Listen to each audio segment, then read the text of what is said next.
안녕하세요 여러분. 생활구강건강관리 제12강 모든 것에 배우는 치주였다.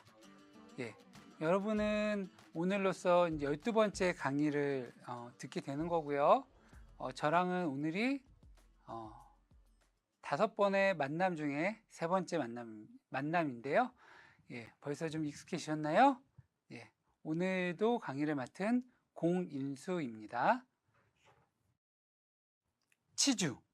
치주가 무엇일까요? 치주는 말 그대로 치아 주변의 조직입니다.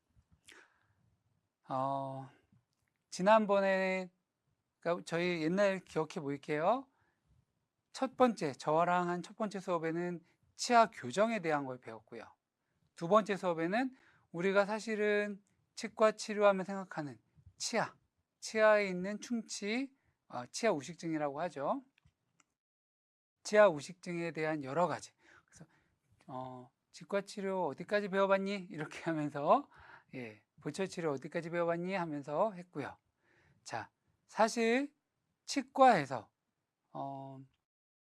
지난번에 제가 크게 보철하고 교정하고 나눈다고 했었는데 그거는 그냥 치료할 때 얘기고요. 병원에 갈 때 보통 이제 일반 동네 병원에 간다고 하면 보철이라는 파트 안에 우리가 생각하는 대부분의 치과 치료가 들어가고요.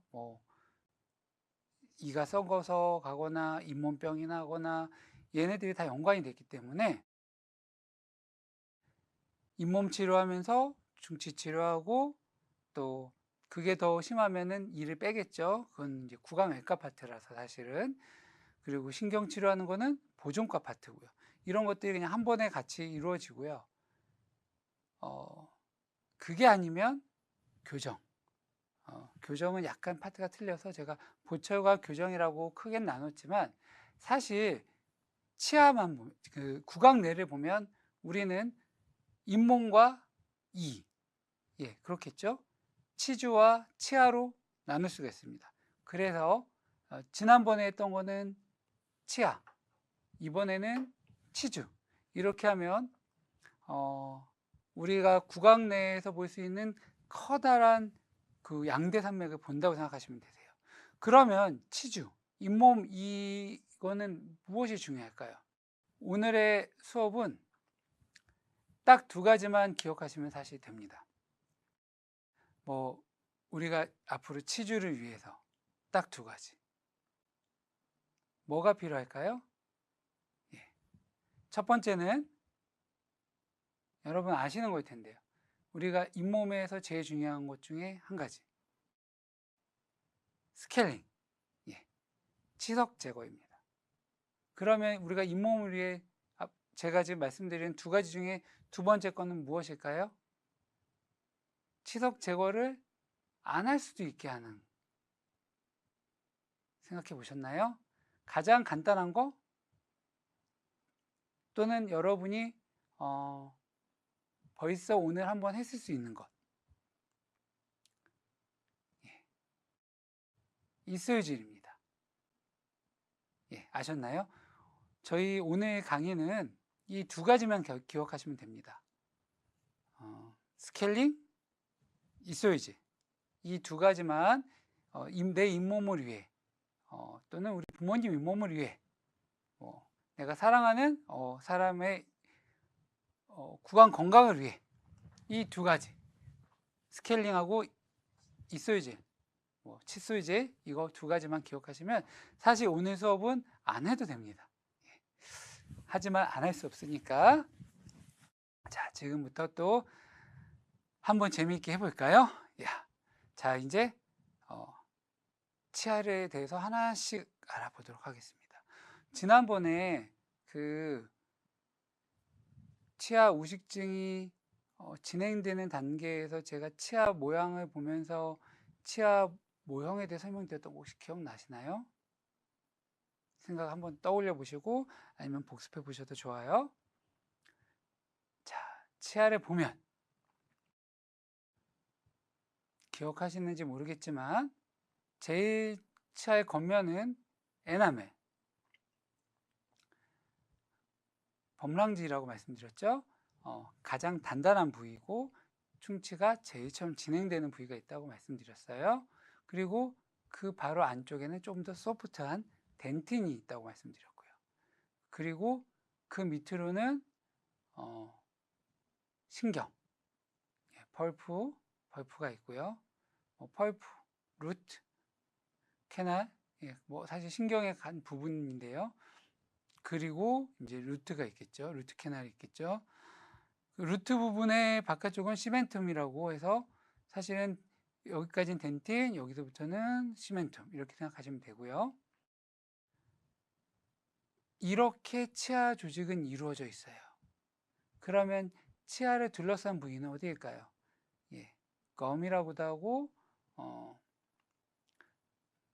뭐 페리오돈탈 리가멘트라고도 하는데 보통 이제 윗부분을 검이라고 하겠죠. 검이라고 하고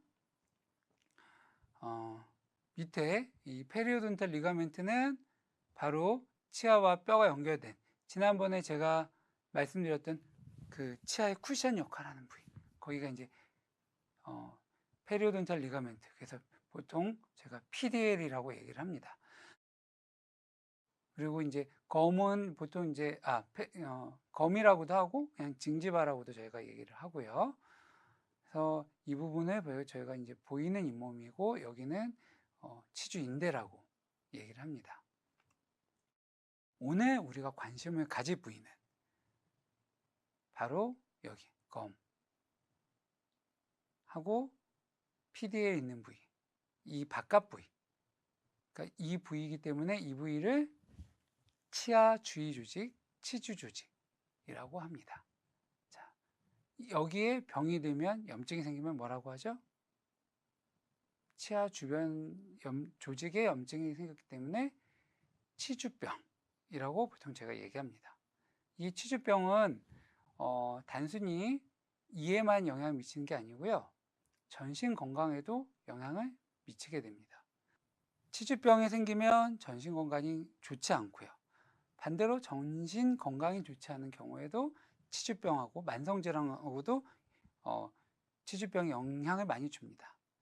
뭐 보시는 것과 같이 고혈압, 뇌졸중 또는 당뇨, 특히 당뇨 환자는 치주질환이 많이 이완이 되고요. 만성 감염 또는 우리 조산, 저체중아 출산에도 문제가 있습니다. 가임 여성하고 그래서 전신 질환자에 있어서는 치주병이 필수 진료 항목이고요. 또 이제 여성분의 경우에는 임신을 하기 전에 꼭 치주병을 치료를 해 놓는 게 좋습니다. 저희가 지난 시간 마지막에 배웠던 거 기억해 보시면 임신 중 치과 치료에 대해서 말씀드렸었잖아요. 임신했을 때는 치료를 하지 않는 게 좋기 때문에 임신을 계획하고 있으면 그 전에 치료 같은 경우는 마취를 필요로 하는 경우도 있으니까 치료를 미리 해놓는 게 낫죠. 그리고 임신 중에는 치주가 더 나빠질 수 있으니까요. 자, 이제 아까 말했던 큰 두 가지. 첫 번째 뭐였죠? 스케일링, 치석 제거에 대해서 말씀드리겠습니다. 스케일링, 제가 사실 스케일링이라고 말씀드렸지만 이 파트는 스케일링을 포함한 모든 치주 치료를 말씀드릴 거예요.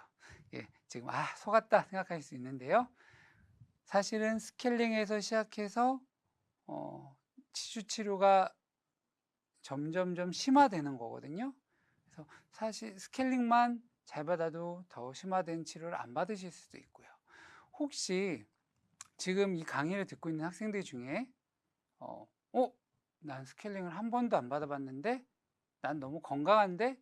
라고 생각하신다면 스케일링을 꼭 받아보시도록 권유드리고 싶네요. 보통 한 20살쯤 돼서 성년이 되면 그 전에 스케일링을 안 받았으면 치석이 없을 수는 없어요. 적더라도 그 사이에 사실은 찌든 때라고 생각하시면 돼요. 내가 목욕을 아무리 청결하게 살아도 1년 동안 목욕을 안 하면 때가 끼겠죠. 마찬가지예요. 그래서 적어도 저희가 6개월에 한 번씩 스케일링을 하라고 하거든요. 6개월에 한 번씩 스케일링은 이제 성인이 되었다면, 내가 이제 컸다, 성인이다 라고 생각하면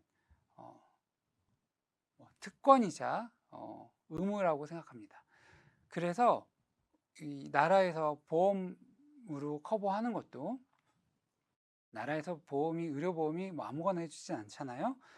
보통 치아가 썩지 않도록 하는 실런트의 경우에는 어금니, 큰 어금니를 해주는데 만 18세까지만 보험 적용이 되고 그 이후에는 안 돼요. 이제 너 성인이니까 잘 안 썩어. 안 돼요.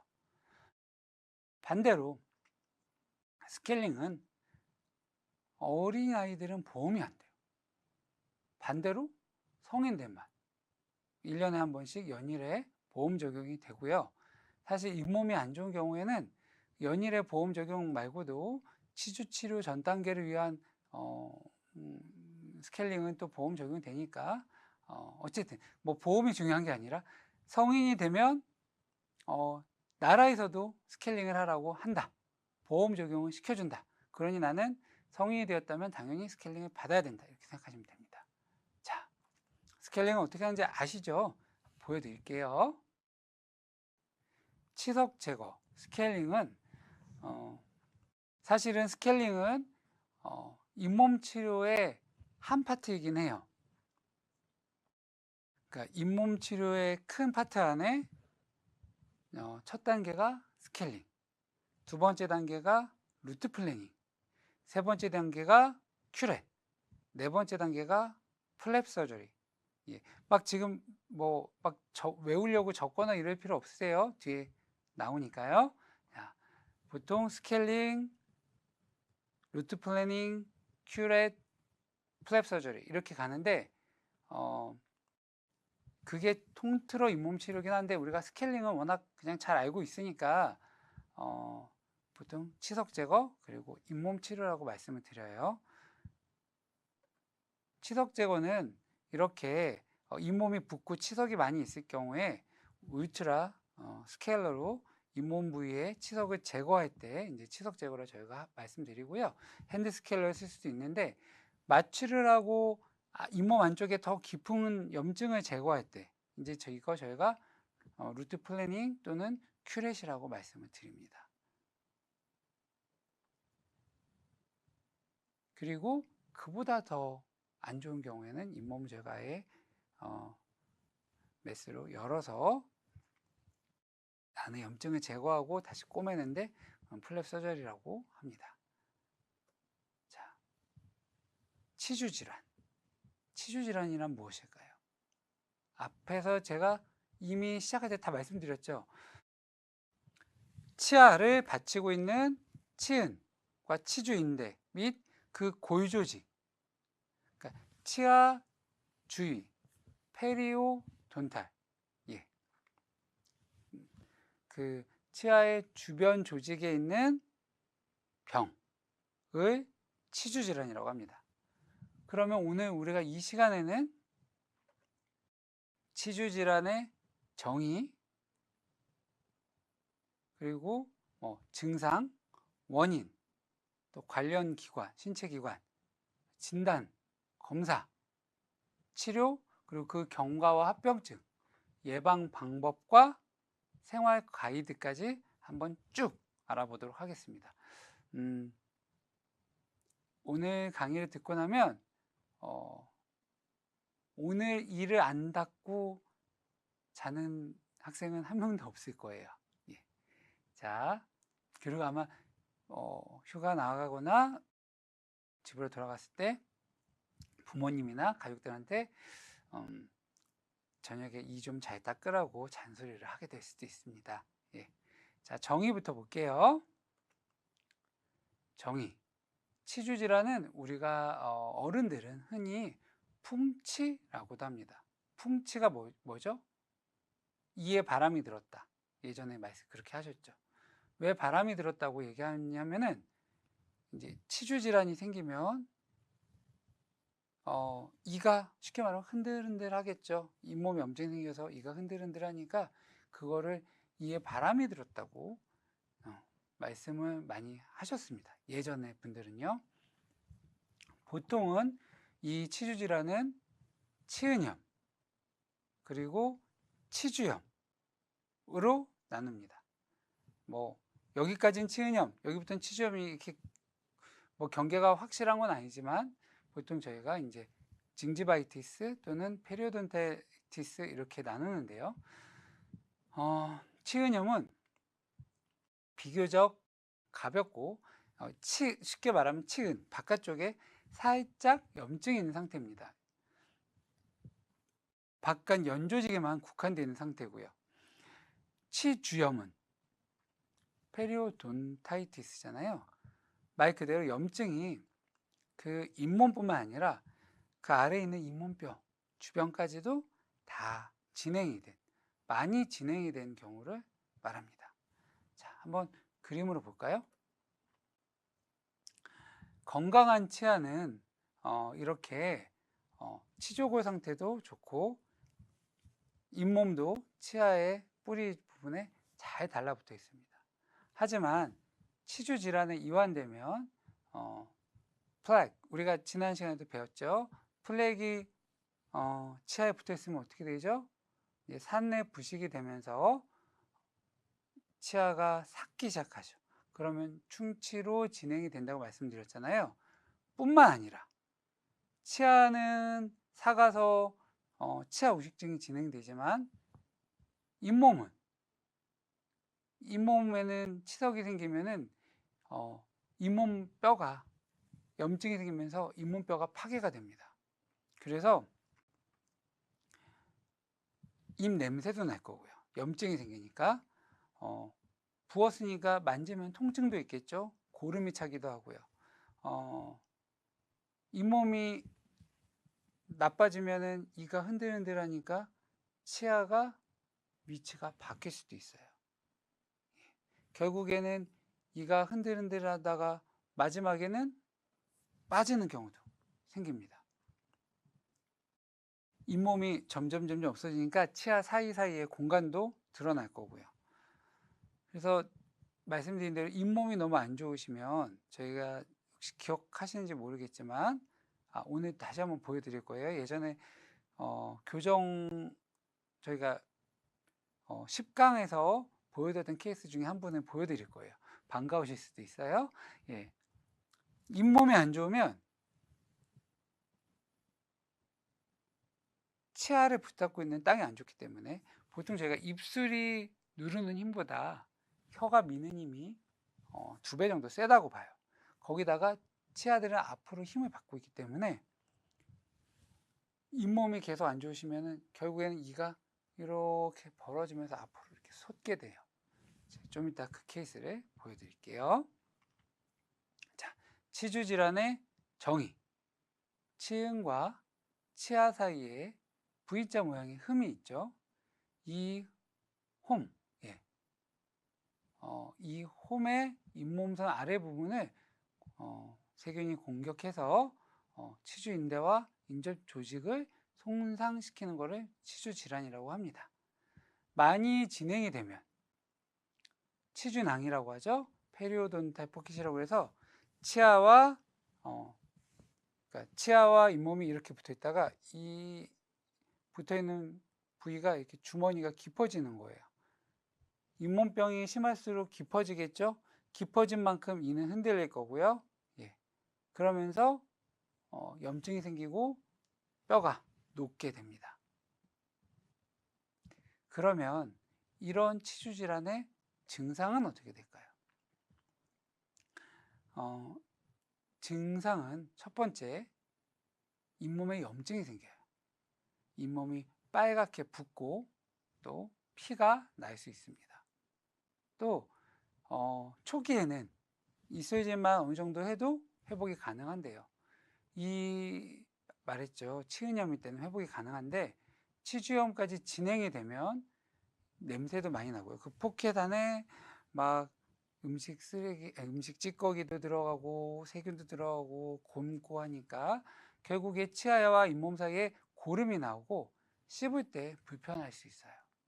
치아는 흔들리기도 합니다. 물론 간혹 증상이 없는 경우도 있어서 난 너무 괜찮은데? 라고 하시는 분들도 있어요. 증상이 없는 게 더 안 좋은 거죠. 증상이 있었으면 빨리 왔을 텐데요. 그리고 더 심해지면 치수염이 동반돼서 음식물을 씹지 않아도 통증을 느끼게도 됩니다. 또 마지막에는 치아가 저절로 빠지기도 합니다. 또 틀니를 사용하는 환자의 경우에는 틀니가 잘 맞지 않는 경우도 많이 있습니다. 치주 질환의 자각 증상에 대해서 한번 볼게요. 방금 말씀드린 걸 그림을 보여드리는 건데요. 처음에는 이렇게 잇몸이 붉게 부어오르게 됩니다. 그리고 이제 사소한 것으로 잇몸에서 출혈이 되는데요. 보통 환자분들이 말씀하실 때 이 닦을 때 피나요. 이렇게 얘기하면 치주 질환이라고 보시면 돼요. 이 닦아서 퇴 뱉었더니 피가 나왔다. 치주 질환인 경우가 거의 대부분이라고 생각하시면 됩니다. 그리고 입냄새가 뭔가 이렇게 썩은 냄새가 나요. 보통 이건 본인이 알지 못하고 다른 주변 사람이 얘기해 주는 경우도 있는데 이런 말 들으면 기분 좋지 않겠죠. 입냄새가 심한 경우. 그리고 이와 잇몸의 사이가 벌어져요. 이 사이도 벌어지고 이랑 잇몸 사이도 벌어지고. 그리고 고름이 나올 때는 좀 이제 더 많이 진행된 경우죠. 고름이 나오는 경우는 정말 빨리 와야 되고요. 고름이 나오면 어떻게 될까요? 고름이란 거는 이미 치주 조직이 많이 망가졌다는 거고 잇몸뼈가 많이 망가졌기 때문에 이가 흔들릴 거고요. 그리고 잇몸뼈가 망가졌으니까 당연히 치아 뿌리가 노출될 거죠. 그리고 치아 뿌리가 노출됐다는 얘기는 결국에는 이가 빠져버린다는 거죠. 이가 빠지면 물론 우리가 지난 시간에 배웠죠. 임플란트를 하면 되지만 이가 썩었을 때 썩어서 빠진 환자는 만약에 뼈가 좋다면 어차피 이가 빠진 건 되게 슬픈 일이지만 잇몸뼈는 건강한데 이가 썩어서 발치를 해서 임플란트 한 경우엔 예후가 그렇게 나쁘지 않은데요. 이는 썩지 않았는데 잇몸병 때문에 이가 흔들려서 빠져서 임플란트를 한다. 예후가 좋을까요? 좋지 않죠. 예. 그래서 잇몸 관리 잘해야 되고요. 그럼 이런 치주 질환의 원인은 무엇이 있을까요? 원인은 일단 연령과 관계가 깊어요. 일단 말씀드린 대로 저희가 스케일링은 성인에게 한다고 했잖아요. 성인에게만 한다는 건 아니고 성인에서 보험이 된다고 했죠. 그거는 20세 이상의 성인의 경우에는 이제 과반수 이상이 치주 질환에 이완돼 있어요. 35세 이후라면 4명 중 3명. 사실 거의 제가 환자들을 볼 때 보면 30세 넘어도 요즘 많이 있고요. 40세 이상이다. 그러면 그냥 거의 다 잇몸 질환에 어느 정도 심도가 다를 뿐이지 40세 이상이면 다 있다 라고 생각하셔도 될 정도로 잇몸 질환은 만성 질환이고 모두 다 가지고는 있어요.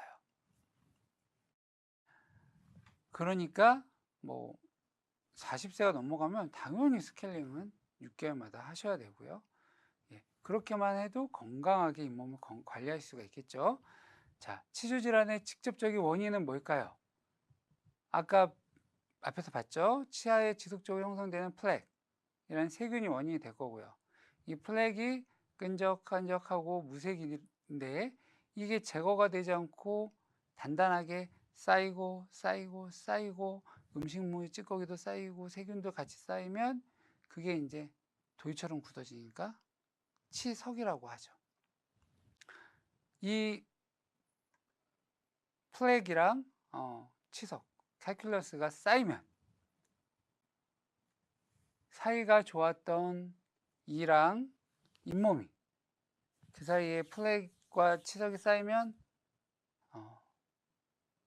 벌어지게 되겠죠. 틈이 벌어지면 치아와 잇몸 사이에 틈이 벌어지면 뭐라고 그랬죠? 치주낭, 주머니가 생기고, 주머니가 한번 생기기 시작하면 거기에는 계속 음식 찌꺼기, 세균 계속 안에서 이 주머니에서 자라겠죠. 그럼 염증이 진행이 되고 잇몸과 치아 사이가 더 벌어지고 계속 나빠지는 거죠. 그러면 치주골과 치주인대가 파괴가 되고 이가 흔들리고 결국엔 흔들린 치아를 발치하게 되고. 네. 치주 질환의 악화 요인은 단백질, 비타민 등 영양 부족도 있고요. 임신 경우에 이나 아니면 당뇨 같은 호르몬 체인지, 또 흡연, 그리고 에이즈 이런 것들이 있을 수 있습니다. 그럼 다시 한번 우리 치주 질환의 관련 기관 한번 볼게요. 치아 주위 치은, 잇몸, 그리고 치주 인대, 그리고 골조직. 예, 아까 봤죠?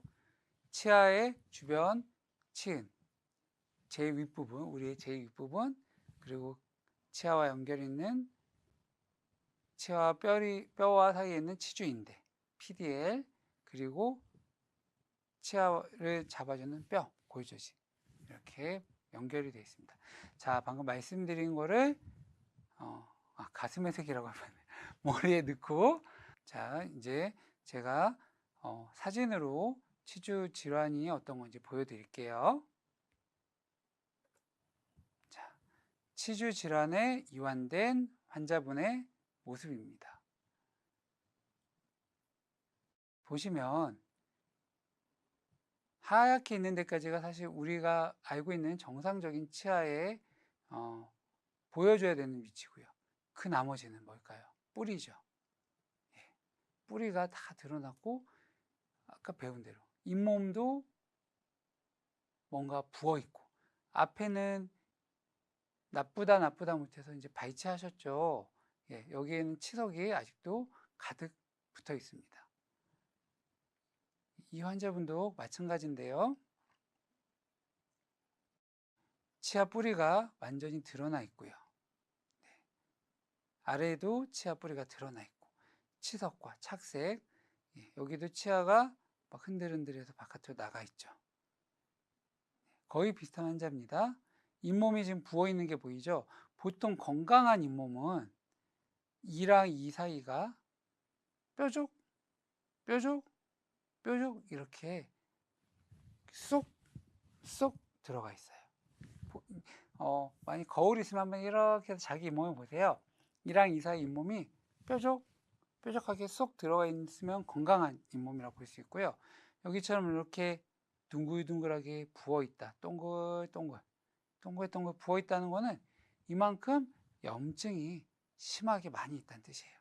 치석이 지금 엄청 많이 있고 치주질환에 심하게 이완돼서, 예. 그리고 또 어떤 특징이 있을까요? 당연히 이가 흔들흔들하고 나가니까 이 사이가 많이 벌어져요. 치주질환에 이완됐기 때문에 이가 이렇게 촘촘해졌어요, 이런 건 없어요. 물론 이건 있겠죠. 아랫니가 앞으로 나가면서 점점 더 삐뚤어졌어요, 이건 있어요. 앞에는 촘촘해지지만 뒤가 벌어지겠죠. 어쨌든 이 사이가 다 벌어질 거고요. 네, 이렇게 치석이 가득하고 치주질환에 이완된 경우에 저희가 스케일링과 잇몸 치료로 이렇게 깨끗하게 제거를 하고, 잇몸 부위도 보시면 많이 부었지만 이제는 앞쪽과 마찬가지, 뒤도 마찬가지예요. 사이가 이렇게 뾰족하게 들어가야 맞거든요. 많이 이렇게 가라앉고 뾰족해졌죠. 네. 그러면 이런 치주 질환은 어떻게 진단을 해야 될까요? 치주 질환의 진단은 치아 검사와 치주 검사를 통해서 치아와 치은의 상태를 확인합니다. 당연한 얘기죠. 그래서 저희가 치은염 및 치주염에 대한 진단을 내리게 되고요. 필요하면 거의 대부분 방사선, 엑스레이를 찍어서 치주골이 얼마나 파괴가 됐는지를 확인합니다. 그래서 저 같은 경우는 루틴하게 성인의 경우에는 6개월이 되면 스케일링 및 파노라마 사진을 찍어서 그 치조골 파괴 정도가 어떻게 되는지 확인을 해요. 6개월마다 관리가 잘 되고 있는지, 아니면 어느 특정 부위가 나빠졌는지. 왜냐하면 잇몸이 너무 많이 부어 있으면 밑에 뼈가 얼마나 파괴됐는지 저희가 확인할 수가 당연히 없겠죠. 그리고 보이지 않으니까. 그러니까 한 6개월에 한 번은 또 사이 충치나 우리가 모르는 뭐 충치나 뿌리끝 염증도 있을 수 있어서요. 루틴하게 그냥 기억해 주시는 게, 내가 아무리 관리를 잘한다고 해도 6개월에 한 번은 치과에 가서 스케일링을 받고 엑스레이를 찍고 잇몸 상태를 검사한다, 이렇게 생각하시면 좋을 것 같아요. 치주 질환의 진행 단계는 다음과 같습니다. 여기에 보이는 요 지파인 같은 거는 저희가 이제 프로브라고 하는데요. 사진을 찍어보지 않았을 때에는 저희가 이 환자분이 얼마나 치주 질환이 진행됐는지 이 프로브라는 걸로, 여기에 이제 눈금이 사실은 다 있어요. 그래서 몇 밀인지, 몇 밀리까지 들어가는지, 이 치아랑 치주 조직이 딱 붙어 있다가 포켓이 생긴다고 말씀드렸잖아요. 포켓이 몇 밀리까지 생기는지를 제가 측정하는 거예요. 그걸로 이제 얼마나 상태가 안 좋은지를 보는 거죠. 결국에는 치주염이 생기면 잇몸뼈도 같이 파괴가 되고요. 그래서 이렇게 잇몸뼈 자체가 내려가면 치아 뿌리가 드러나게 되겠죠. 이 잇몸 질환의 과정을 보면,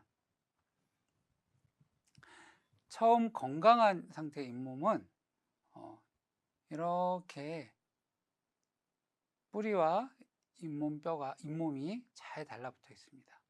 초기 치은염이 생긴 후에 염증이 생기겠죠. 플레이크도 생기고, 약간 레드니스 빨개지고, 약간의 붓고, 좀 있으면 고름도 조금씩 생기고, 그러다 이제 초기 치주염이 되면 잇몸뼈가 파괴되고 포켓이 생기는 거고요. 이게 진행이 되면 포켓이 깊어지고 치아가 흔들리고 냄새도 나고 결국에 발치를 하게 된다는 겁니다. 자, 그럼 아까 말씀드렸던 대로 이 치주 질환의 검사는 어떻게 해야 될까요? 당연히 치아와 치주 검사를 해봐야겠죠. 그 외에도 뭐 방사선 검사, 뭐 여러 가지 다른 검사들이 있어요. 자, 첫 번째, 치아의 마모된 정도, 교모된 정도. 교모는 이제 갈아서 된 거죠. 또 인전면과의 관계, 치아가 흔들리는지. 외상성 교합은 뭐냐면 어떤 치아가 담을 때 먼저 부딪혀서 교합을 할 때 먼저 부딪혀서 이제 손상을 주는 거. 그렇게 이해하시면 되고요. 치아의 비정상적인 이동 여부가 있는지, 그리고 제가 하나씩 퉁퉁퉁퉁 쳐봤는데 어떤 특정 치아가 아픈지, 교합할 때 상하 관계 같은 걸 확인해 볼 거고요. 치주 검사, 일단 플렉과 치석의 존재 여부를 확인해 봐야겠죠. 말씀드린 대로. 그리고 치주낭이 형성이 됐는지, 출혈이 있는지, 또 부착된 치은의 양이 어느 정도인지, 치조골 손상 정도를 살펴봐야 되고요. 치은을 압박해서 고름이 나오는지 확인을 하고, 그래서 치주 및 치은의 염증 정도를 저희가 확인해 볼 수 있습니다. 또 아까 말씀드렸죠? 방사선 검사가 또 중요해요. 치조골이 얼마나 파괴됐는지 볼 수 있으니까요. 그래서 엑스레이 상으로 치조골이 없어진 부분, 없어진 부위는 당연히 까맣게 나오겠죠. 그리고 어금니 같은 경우는 이렇게 뿌리가 이렇게 있잖아요. 뿌리가 있는데 질환이 치근이 나누어지는 부위, 이 뿌리가 나누어지는 부위를 포케이션이라고 하는데, 보통 이 위까지 뼈가 있는데 이 어금니 뿌리가 나눠지는 부위 밑까지 만약에 이렇게 내려갔다 그러면은 예후가 좋지 않아요. 그거와 치주낭이 존재하는지 등도 사진으로 제가 확인할 수 있죠. 그 외에도 미생물 검사, 면역 검사, 생화학 검사 등을 실시해서 저희가 진단하고 치료할 수 있습니다. 그러면 이제 검사로 치주 질환이 있다는 거 알았어요. 그럼 어떻게 할까요? 치료를 해야겠죠? 치주 질환 치료의 기본은 뭘까요? 제가 시작할 때부터 얘기했던 거. 잘 모르면 다 스케일링. 예. 세균성 플렉이랑 치석을 깨끗이 제거해서 세균의 번식에 유리한 환경을 만들지 않는 거. 예. 뭐예요? 스케일링하고 잇몸 치료죠. 예, 그게 기본입니다. 먹는 약은 크게 도움이 되지 않아요. 그러니까 치주 질환을 약으로 해결한다? 불가능합니다. 그러니까 치주 질환이 있는 경우에 제가 약을 줄 수는 있어요. 너무 아프거나 염증이 심한 경우에 뭐 진통제, 소염제를 주긴 하는데 그 약으로 치주 질환 자체가 없어지는 건 아니에요. 원인인 플렉, 치석 등 그 원인을 다 제거해야지만 그 세균 번식이 되고 나빠지는 원인을 제거해야지만 치료가 되고요. 클로렉시딘 양치액을 쓰기도 합니다. 또는 잇몸과 치아 사이에 뭐 미노클린이나 이런 특수 약제를 아예 다이렉트로 넣기도 해요. 항생제 연고를. 예. 그러면 그 특정 부위에 염증이 확 가라앉게 되니까 그것도 많이 도움이 돼요. 클로엑시딘 양책은 보통은 뭐 이쪽이 안 좋다 또 이쪽이 안 좋다 그러면 이제 그쪽 부위로 가글을 하라고 시키고요. 포켓이 너무 깊은 부위에는 미노클린 같은 항생제 연고를 이제 아프진 않지만 플라스틱을 이렇게 얇고 뾰족한 주사기를 이용해서 그 벌어진 포켓에 주사하기도 합니다. 이렇게 스케일링이나 또는 물론 먹는 약은 도움이 안 된다고 했고요. 가글 또는 연고 같은 걸 쓰기도 하는데 그래도 안 된다. 그러면 치주 수술이 들어가겠죠. 치주 수술은 말 수술이라고 해서 좀 무서운데 수술 뭐 잇몸 치료라고 생각하시면 돼요. 치주 질환이 치조골, 잇몸뼈의 흡수까지 진행이 되면 스케일링을 포함한 일반적인 치주 치료만으로는 잇몸 질환 개선이 어려울 때 수술을 합니다. 그러니까 일반적인 잇몸 치료는 아까 말씀드렸죠. 스케일링하고 그 다음 단계 루트 플래닝, 그 다음 단계 큐렛, 그래도 안 되면 이제 플랩. 보통 이제 플랩일 때 치유 수술이라고 하기는 해요. 마취는 모두 진행할 거고요. 큐렛, 루트 플래닝부터 마취는 할 수 있고요. 루트 플래닝까지는 안 하고 보통 큐렛에서는 이제 꼭 마취가 들어갑니다. 큐렛, 플랩에서는 이제 마취가 들어가고요. 국소 마취하고 하니까 뭐 아프거나 그러진 않을 거예요. 자, 치주 수술, 플랩 같은 경우는 잇몸을 열어서 뿌리가 잘 보이게 하고 잇몸 속의 세균성 치석 등을 깨끗이 제거한 다음에 잇몸을 다시 꼬매는 과정이고요. 뭐 필요에 따라서는 잇몸뼈를 다듬거나 인공뼈를 이식하거나 하기도 합니다. 자, 그러면 이 치주 치료의 종류에 대해서 제가 다시 말씀드릴게요. 근데 지금까지 제가 계속 말씀드려서 이미 다 외우셨을 것 같아요. 우리는 다 스마트하니까. 네. 첫 번째, 제가 슬라이드 넘기기 전에 한번 확인해 볼게요. 첫 번째,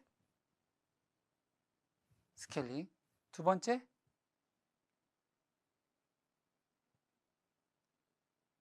두 번째 루트 플래닝. 세 번째, 큐렛. 네 번째, 플랩 서저리. 지금 대부분의 학생들이 다 잘 알고 있다고 느껴지네요. 종류는 이렇게 스케일링, 루트 플래닝, 큐렛, 플랩 서저리입니다.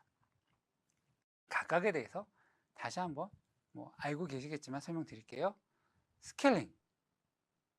스케일링은 아마 말씀드린 대로 바다는 봤을 거예요. 보통은 이렇게 초음파 스케일러로 물과 함께 칙 나가면서 치아 겉면에 있는 치석들 또는 착색들을 제거합니다. 이렇게 울트라 스케일러로 이제 치석을 제거하고 착색을 제거하면 되고요.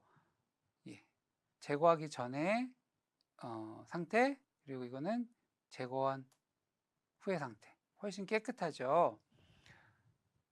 보통 치과에 가면은 이런 스케일링은 치과 유생사 선생님들이 많이 해주십니다. 치과 유생사 선생님들이 할 수 있는 파트고 하시는 파트이기 때문에 아주 숙련돼서 깨끗하게 잘 해주시고요. 이제 루트 플래닝 그리고 큐렛부터는 이제 치과 의사 선생님이 해주셔야 되는 파트이긴 합니다. 스케일링은 이거 위생사 선생님이 해주신다고 해서 잘못된 게 아니니까 왜 의사 선생님이 안 해주세요? 라고 하실 필요도 없고요. 보통은 더 잘해주세요. 예. 스케일링으로 근데 다 제거가 안 됐다. 그럼 그 다음은 말씀드렸죠. 그러니까 겉에 보이는 플렉 그리고 뭐 칼큘러스 착색 이런 거는 스케일링으로 다 제거가 돼요. 마취를 보통 스케일링은 그래서 하질 않고 하는데 안에 염증이 너무 많아요. 치석이 너무 많아요. 그러면 어떻게 하죠? 그러면 이제 하나씩 심도가 깊어지는 겁니다. 스케일링 다음에 루트 플래닝이 되는 거죠. 루트 플래닝은 어떻게 다를까요? 거의 스케일링이랑 비슷해요. 근데 스케일링은 치아 이제 쉽게 말하면 위쪽 면에 보이는 쪽에 잇몸 보통 위쪽으로 있는 플렉과 칼큘러스를 제거하는 거라고 하면, 루트 플래닝은 잇몸 안쪽으로 루트 쪽, 루트가 이제 뿌리죠. 뿌리 쪽에 있는 치석, 염증을 제거하는 거고요. 기구가 보시면 알겠지만 거의 잇몸 밑으로 많이 들어가지 않았고 이 치아와 잇몸 사이의 공간을 거의 침범하지 않고 스케일링을 하는데요. 루트 플래닝 자체가 이미 깊어진 포켓으로 들어가니까 안으로 깊이 들어갈 수밖에 없고 출혈이 생길 수밖에 없고요. 아프면 그래서 마취를 해야 되는 경우도 많이 있습니다. 그리고 이보다 더 심해졌다. 그러면 그 다음은 저희가 큐렛이라고 합니다. 사실 그 현장에서는 루트 플래닝과 큐렛을 그렇게 막 구별해서 여기는 루트 플래닝 해야 되고 여기는 큐렛 해야 되고 라고 하지는 않아요. 하기가 쉽지는 않아요. 물론 구별이 되기는 하지만 그래서 그냥 단계가 이렇게 나빠지는 단계로 생각하시면 됩니다. 그래서 조금 더 깊이 들어가서 치아 면뿐만 아니라 이렇게 치주 조직 까지도 여기 있는 염증까지 다 같이 긁어내는 거. 당연히 큐렛을 할 때는 무조건 마취를 해야겠죠. 이거 내가 참아볼게요. 좋지 않아요. 그냥 편안하게 마취하고 들어갈 거고요. 큐렛으로도 안 된다. 너무 상태가 안 좋다. 그러면 이제 어쩔 수 없이 저희가 플랩 서저리를 합니다. 플랩 서저리란 거는 치주 질환이 너무 많이 진행된 경우에 잇몸 조직을 아예 분리하고요. 네, 필요하면 뼈도 다듬고요. 안에 염증 다 제거하고 그리고는 뒤에 봉합하는 걸로 마무리를 하게 됩니다. 그렇게 하면 경과가 어떨까요? 치은염의 경우는 말씀드린 대로 아직 심하지 않잖아요. 꼼꼼한 칫솔질을 통해서도 자연적으로 회복되는 경우가 많아요. 그러니까 초기의 치은염 같은 경우는 이술질만 좀 잘해도 회복되는 경우가 많아요. 그러나 나이, 동반된 질환, 부정교합, 치주 손상 정도, 또 보철물이 얼마나 불량인지, 또 금연, 환자 협조 등에 따라서 치료 경과는 달라지겠죠. 만성 치주염의 경우에는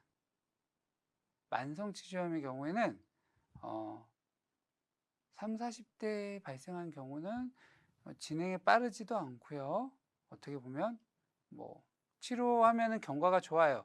근데 차라리 너무 젊은 나이에 20대 발생하면은 거의 그건 흔치는 않거든요. 되게 젊은 나이인 경우는 빠르게 진행되고 고의소실도 빨리 일어나니까 당연히 경과나 치료 결과도 좋지는 않죠. 예.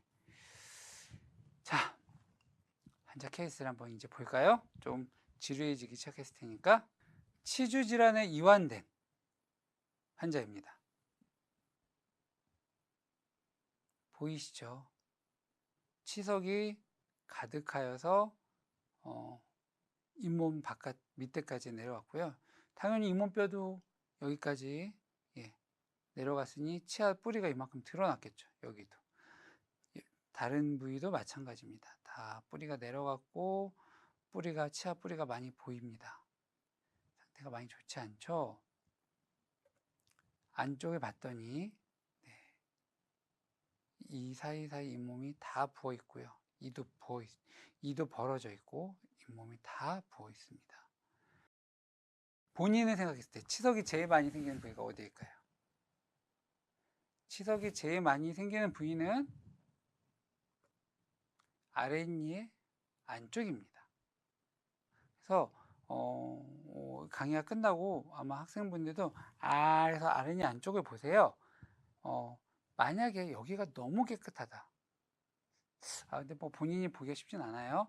여기가 너무 깨끗하면 치석이 거의 없을 경우가 많아요. 보통 제일 많이 생기는 경우는 아랫니 안쪽, 그리고 위에 어금니의 바깥쪽. 이유가 뭘까요?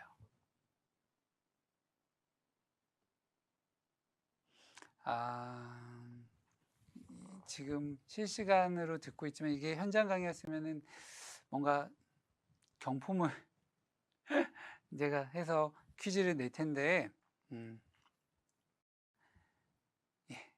침샘이 여기 있어요. 침샘이 여기 있어서, 여기 제일 치석이 많이 생기고요. 위에도 바깥쪽에 볼 쪽에 뺨 쪽에 침샘이 있습니다. 거기다 위에는 뒤로 갈수록 뺨과의 사이가 별로 없잖아요. 그래서 얼굴이 좀 작거나 이러신 분들 같은 경우는 음식물, 특히 어린 아이들은 음식물을 먹고 잘 안 닦으면 그 뺨과 치아 사이에 음식물이 끼는 경우가 많아요. 그러면 이도 많이 삭고요. 그래서 거기에 이제 치아 우식증도 많이 생기고 치석도 많이 생기고요. 아랫니 안쪽이 모든 사람은 치석이 제일 많아요. 저희도 환자가 왔을 때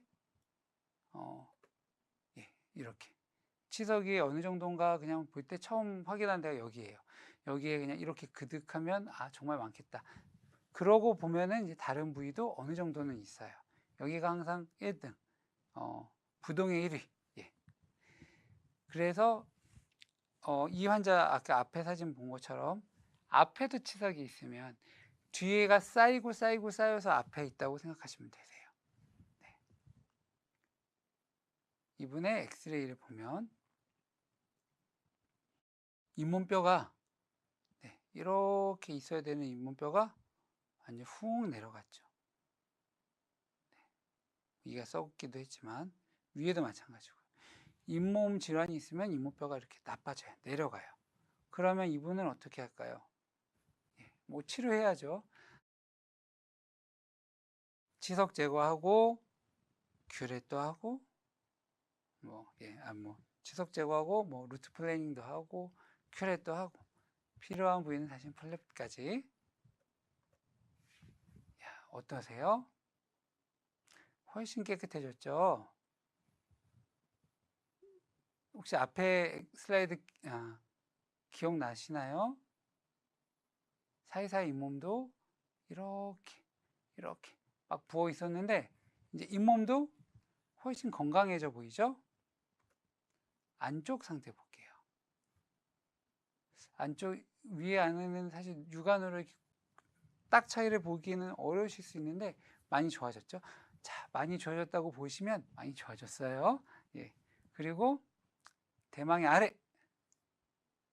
아까 치석이 가득했었는데 많이 좋아졌습니다. 엑스레이 상으로도 물론 잇몸뼈 레벨은 내려갔어요.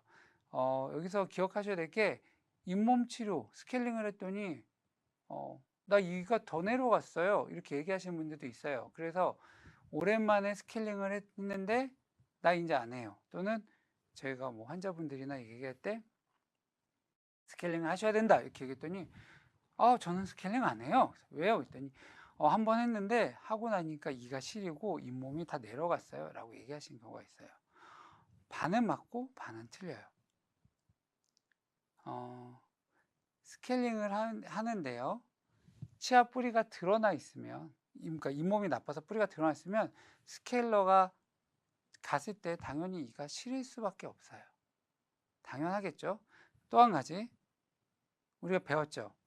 잇몸 염증은 부어 있어요. 부었는데 치료받으면 어떻게 돼요? 부은 게 가라앉겠죠. 그런데 이제 잘 모르시는 분들은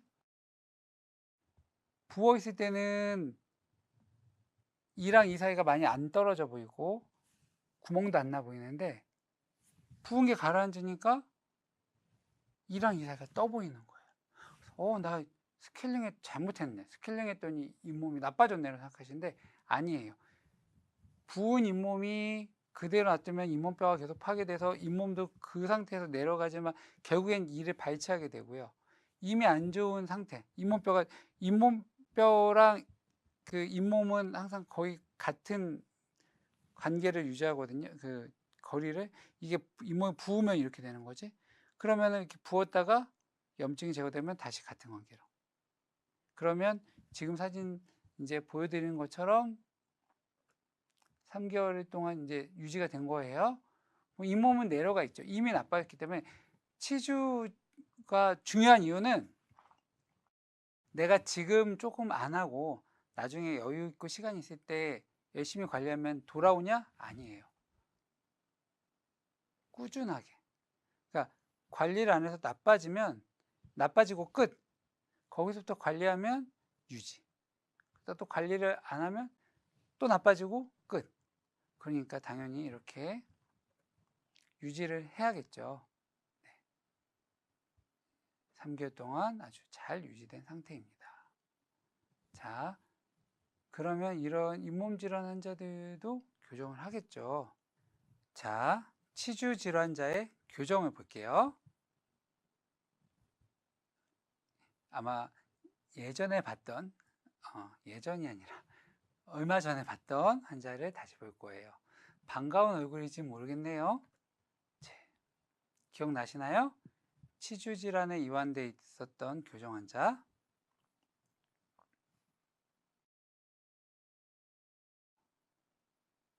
착색과 플렉, 칼큘러스는 사실은 뭐 삼총사처럼 같이 갑니다. 아마 흡연을 하셔서 더 착색이 좀 더 심한 것 같고요. 치석 안쪽도 있고 바깥쪽까지 많이 나와 있죠. 치석이 좀 심해요. 그러다 보니 이 사이가 벌어지고, 잇몸뼈가 파괴되니까 이 사이가 벌어지고 나간 거예요. 잇몸도 나빠지고. 그러면 이분은 어떻게 해야 된다고요? 잇몸 치료를 먼저 해야 되고요.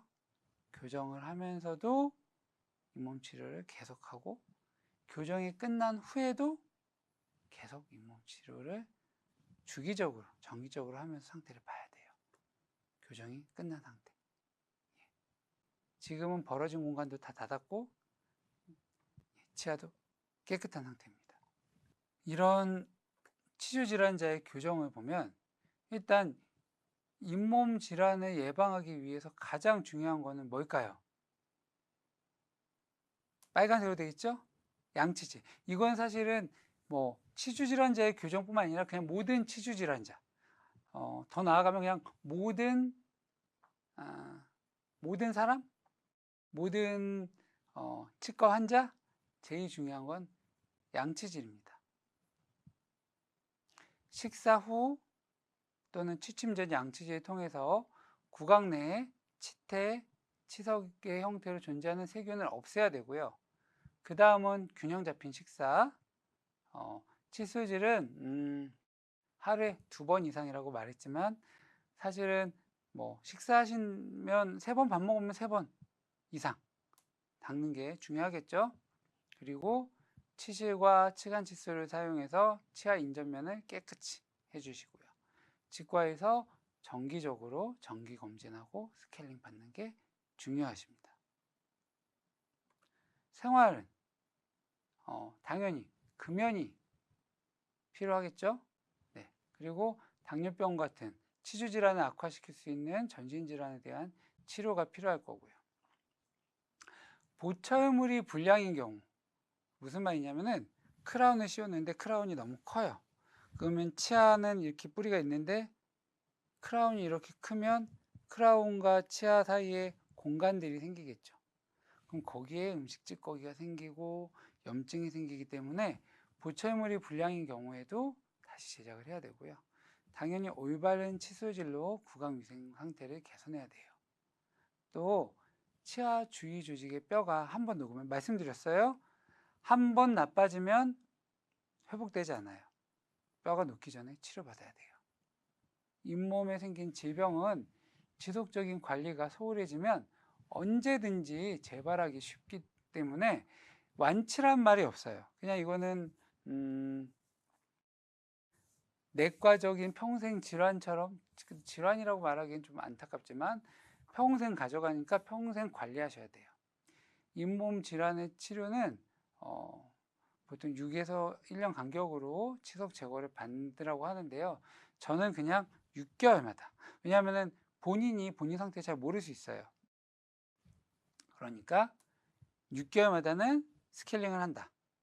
자, 오늘 두 가지가 중요하다고 했어요. 첫 번째 스케일링, 두 번째 이소유질. 자, 스케일링의 결론은 뭐 내용 잘 모르겠다. 그럼 결론은 6개월에 한번 스케일링을 받자. 예, 그게 끝이고요. 자, 그럼 이제 드디어 두 번째, 우리가 다 알고 있는 이소유질에 대해서 말씀드리겠습니다.